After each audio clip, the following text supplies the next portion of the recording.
மக்களே வணக்கம். என்ன வணக்கம்? எங்கடா போயிட்டு வரோம்? நம்ம ஜூஸ் குடிக்க இவன் எல்லாம் சேர்ந்து என்ன ஜூஸ் குடிக்க கூப்பிட்டு போயிட்டானுங்க. மணி நேராச்சு 4 மணி. கரெக்டாக 2:30 மணிக்கு 3 மணிக்கு சாப்பிட்டானுங்க.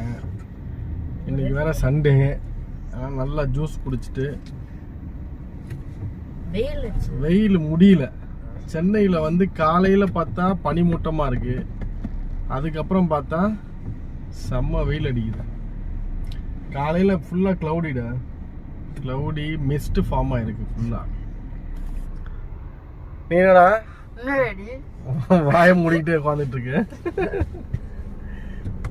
வளர்ந்தவனே டே, அடேங்க அப்பா, அந்த ஸ்மைல் பாரு. கொஞ்சம் கொஞ்சம் காட்டு, க்ளோஸ் அப்ல காட்டுறான். அடேங்கப்பா, ரொம்ப வெக்கப்படாத, பார்த்து மக்கள் பயந்துடக்கூடாது. வெக்கப்படுறத பார்த்து. இந்தாடா வணக்கம். என்ன வணக்கம்? பெரிய வணக்கமா?